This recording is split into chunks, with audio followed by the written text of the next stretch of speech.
The growth of mass nationalism. तो इस chapter में हम जैसे जैसे आगे बढ़ते जाएंगे वैसे हम देखेंगे कि किस तरीके से जो नेशनल मूवमेंट है वो बहुत बड़ा रूप लेने लग गई, किस तरीके से लोगों के बीच में जो ये भावना थी आज़ादी को पाने की वो और ज़्यादा बढ़ने लग गई। तो इस सेक्शन में हम यही पढ़ेंगे कि जो मास नेशनलिज्म है कैसे वो और ज़्यादा बड़ा हुआ। After 1919, the struggle against British rule gradually became a mass movement involving peasants, tribals, students, and women in large numbers, and occasionally factory workers as well. अब 1919 के स्ट्रगल के बाद क्या हुआ कि ब्रिटिशर्स के खिलाफ जो लोग विरोध कर रहे थे उनका, इस पूरे जो मूवमेंट है इसने एक बहुत बड़ा रूप ले लिया। मतलब कि अब ज़्यादा से ज़्यादा लोग जो है इस मूवमेंट को जॉइन कर रहे थे, ब्रिटिशर्स का विरोध कर रहे थे। अब इस मूवमेंट में जो पेजेंट्स वगैरह थे वो भी हिस्सा ले रहे थे। पेजेंट्स मतलब जो किसान होते हैं, ट्राइबल्स हो गए, है ना, स्टूडेंट्स हो गए, विमेन, तो ये सभी लोग जो है अब धीरे-धीरे करके इन मूवमेंट्स को जॉइन कर रहे थे। और कभी-कभी हमें ये भी देखने मिला कि जो फैक्ट्री वर्कर्स हैं वो भी इन मूवमेंट्स को ब्रिटिशर्स के खिलाफ जॉइन कर रहे हैं। Certain business groups too began to actively support the Congress in the 1920s. Why was this so?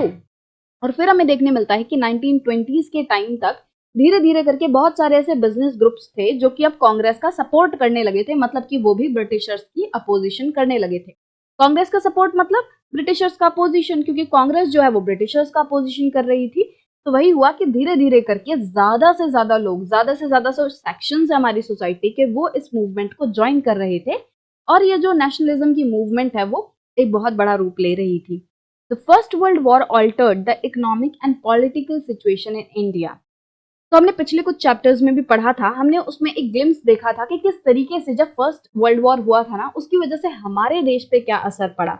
याद है हमने जो कॉटन टेक्सटाइल वाला सेक्शन है उसमें पढ़ा था कि किस तरीके से फर्स्ट वर्ल्ड वॉर के टाइम पे क्या हुआ था कि दूसरे देशों से जो इम्पोर्ट हमारे देश में आता था वो कम हो गया, और इसकी वजह से हमारे देश की जो वीवर्स हैं, हमारे देश की जो मिल वगैरह हैं, उन्हें थोड़ा बूस्ट मिला।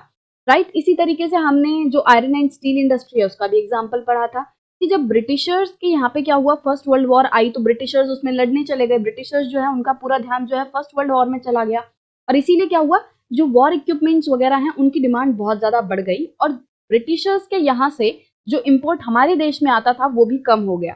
तो हमारे देश की जो आयरन एंड स्टील इंडस्ट्री है उसे भी बूस्ट मिला। तो हमने इस तरीके से थोड़ा सा जाना था कि फर्स्ट वर्ल्ड वॉर का किस तरीके से हमारे देश पे थोड़ा सा असर हुआ था।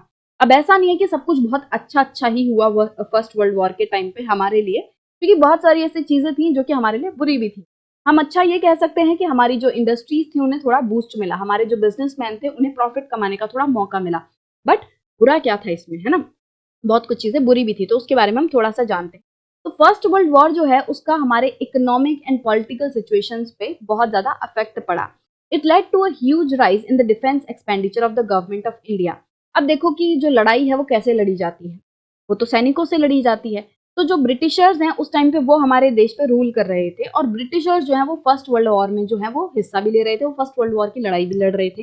तो उन्होंने क्या किया, ब्रिटिशर्स ने हमारे देश की जो डिफेंस है उस पर बहुत ज्यादा जो है खर्च करना स्टार्ट कर दिया, सेना के ऊपर बहुत ज्यादा खर्च करना स्टार्ट कर दिया। क्यों खर्च करना स्टार्ट कर दिया, क्योंकि हमारे देश की जो सेना है उसे वो फर्स्ट वर्ल्ड वॉर में लड़ने के लिए भेज रहे थे, इसीलिए उन्हें ज्यादा से ज्यादा सैनिकों की जरूरत थी। तो हमारे देश के जो सैनिक हैं उन पे वो ज्यादा खर्च कर रहे थे, हमारे देश की सेना को वो बढ़ा रहे थे। हालांकि किस लिए बढ़ा रहे थे, सिर्फ अपने फायदे के लिए। The government in turn increase taxes on individual incomes and business profit. अब हुआ क्या कि वॉर जो एक्सपेंडिचर्स हैं उनको मीट करने के लिए इन्हें ज्यादा से ज्यादा पैसा चाहिए होगा, वो लड़ाई लड़ रहे हैं तो उन्हें ज्यादा पैसा चाहिए लड़ाई लड़ने के लिए। तो ज्यादा पैसा इकट्ठा करने के लिए उन्होंने क्या किया, टैक्सेस बढ़ा दिए। तो जो लोगों की इनकम थी, जो इनकम टैक्स होता है उसे बढ़ा दिया, जो बिजनेस प्रॉफिट कमाते हैं उन पे जो टैक्सेस था वो बढ़ा दिया। मतलब कि टैक्सेस जो हैं उन्हें इंक्रीज कर दिया गया। Increased military expenditure and the demands for war supplies led to a sharp rise in the prices, which created great difficulties for the common people. अब ब्रिटिशर्स ने तो जो एक्सपेंडिचर है वो मिलिट्री पे जो है इंक्रीज कर दिया था कि वो देश की सेना पे ज्यादा से ज्यादा खर्च कर रहे हैं, और वॉर सप्लाईज की जो डिमांड्स है वो बहुत ज्यादा बढ़ रही थी। अब देखो, जब लड़ाई होगी तो ऐसा तो है नहीं कि सिर्फ बंदूकों की ही जरूरत होगी, मतलब कि सिर्फ एमिनेशन की ही जरूरत नहीं होगी, उसके साथ साथ खाने की, पीने की, ड्रेसेस की, इन सब की जरूरत होगी। तो इस सब की वजह से क्या हुआ कि इतनी ज्यादा डिमांड बढ़ रही थी, और उस वजह से क्या हुआ कि हमारे देश में भी जो प्राइसेस हैं उन पे अफेक्ट हमें देखने मिला। हमारे देश की जो अलग अलग गुड्स हैं उनके प्राइसेस बहुत ज्यादा बढ़ गए।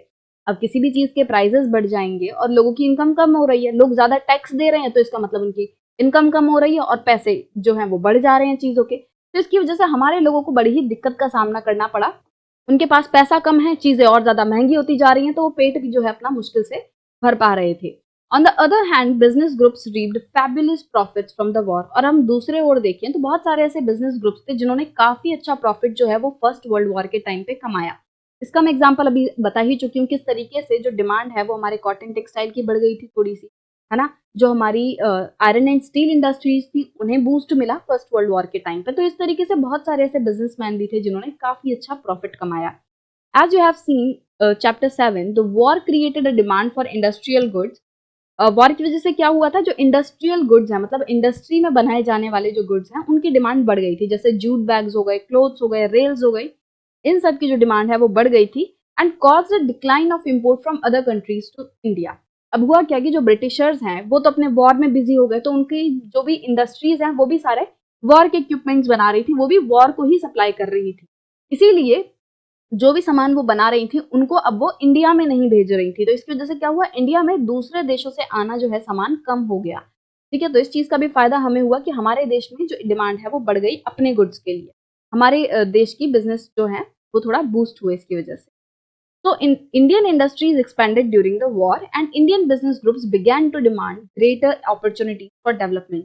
तो वॉर की वजह से क्या हुआ, हमारी जो इंडियन इंडस्ट्रीज है वो एक्सपेंड हो गई और बिजनेस ग्रुप जो हैं अब वो डिमांड करने लगे कि हमें और ज्यादा अपॉर्चुनिटीज चाहिए और ज्यादा डेवलपमेंट जो है हमें करनी होगी। क्योंकि देखो, जो ब्रिटिशर्स थे उन्होंने तो बहुत सारे रिस्ट्रिक्शंस हमारे ऊपर लगा रखी थी, बट जैसे ही फर्स्ट वर्ल्ड वॉर की वजह से क्या हुआ, हमारे बिजनेसमैन जो हैं वो थोड़े पावरफुल हुए, उन्हें थोड़ा बूस्ट मिला। उसकी वजह से अब वो अपनी डिमांड जो है वो रेज करने लग गए कि हमें अब और ज्यादा अपॉर्चुनिटी चाहिए, हमें हमारे ऊपर जो रिस्ट्रिक्शंस वगैरह लगाई हुई हैं उन्हें कम करा जाना चाहिए। War also led the British to expand their army. अब ये तो जाहिर सी बात है, मैंने वापस से जो है मैं रिपीट कर रही हूँ कि ब्रिटिशर्स जो है वो लड़ाई किससे लड़ेंगे, सैनिकों से लड़ेंगे। तो सैनिकों की जरूरत थी और इस वजह से क्या हुआ, जो ब्रिटिशर्स हैं अब वो आर्मी के साइज को बढ़ाने लग गए। पहले मान लो 10,000 सैनिक जो हैं वो आर्मी में है, तो अब वो उसको और ज्यादा 15,000 20,000 जो है उस लेवल पे ले जाना चाह रहे थे। ये जस्ट मैं एग्जाम्पल दे रही हूँ, राइट। तो इस तरीके से वो आर्मी को बढ़ा रहे थे, उन्हें ज्यादा से ज्यादा सैनिकों की जरूरत थी। तो इसलिए क्या हुआ कि ये जो ब्रिटिशर्स हैं ये हमारे जो विलेजेस हैं, हमारे जो गांव हैं, उन पर प्रेशर बनाने लग गए कि भाई ज्यादा से ज्यादा सोल्जर्स जो हैं वो भेजो आर्मी के लिए, है ना। And villages were pressurised to supply soldiers for an alien cause. और विलेजेस पे, गांव पे ये दबाव बनाया जा रहा था कि वो अपने लोगों को, अपने आदमियों को भेजें सेना में भर्ती होने के लिए, और वो भी एक एलियन कॉज के लिए। एलियन कॉज का मतलब क्या है, एलियन मतलब एक तरीके से जो फॉरेनर है, जो अनजान है ना, पराया है। तो विलेजर्स जो हैं अगर वो आर्मी में भर्ती भी होंगे तो उन्हें पता था कि लड़ाई हम नहीं लड़ रहे, इंडिया जो है वो वर्ल्ड वॉर का पार्ट नहीं है, वे तो ब्रिटिशर्स हैं, जो ग्रेट ब्रिटेन है वो वर्ल्ड वॉर में जो है हिस्सा ले रहा है, वो वर्ल्ड वॉर में लड़ रहा है। बट जो ब्रिटेन है उसके लिए सैनिक कौन से भेजे जा रहे हैं, इंडिया के सैनिक जो हैं उन्हें वर्ल्ड वॉर में लड़ने के लिए भेजा जा रहा है।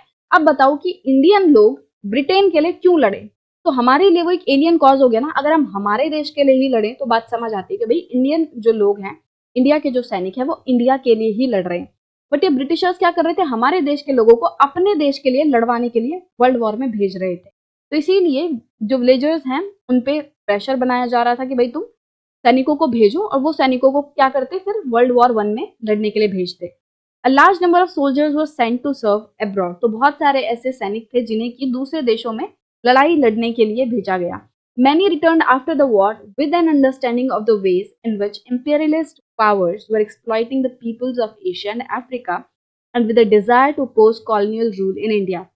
अब जब बहुत सारे सैनिक जो हैं वो दूसरे देश गए, तो जब वो लौटे ना तो उन्हें एक बात समझ आई कि किस तरीके से ये जो इंपीरियलिस्ट पावर्स है, ये जो यूरोपियन लोग हैं, वो किस तरीके से एशिया और अफ्रीका के लोगों को एक्सप्लॉइट कर रहे हैं, उन पे अत्याचार कर रहे हैं। और इसलिए अब ये जो दूसरे देशों से लौट लौट कर लोग आ रहे थे, उन्हें ये समझ आ गया था कि भाई अब तो हमें ब्रिटिशर्स को भगाना होगा हमारे देश से, और वो भी कॉलोनियल जो रूल है उसका अपोज करने लग गए इंडिया में। और उसके बाद क्या हुआ, 1917 में ना रशिया में एक रेवोल्यूशन हुआ, और उसकी वजह से जो पेजेंट्स वर्कर्स का स्ट्रगल है वो दूसरे दूसरे देशों में भी फैलने लग गया कि किस तरीके से रशिया के जो पेजेंट्स हैं, वर्कर्स हैं, उन्होंने स्ट्रगल किया, किस तरीके से जो सोशलिज्म का कॉन्सेप्ट है वो भी दूसरे देशों में फैलने लग गया, और इंडिया के जो नेशनलिस्ट हैं उनको उस चीज ने इंस्पायर किया।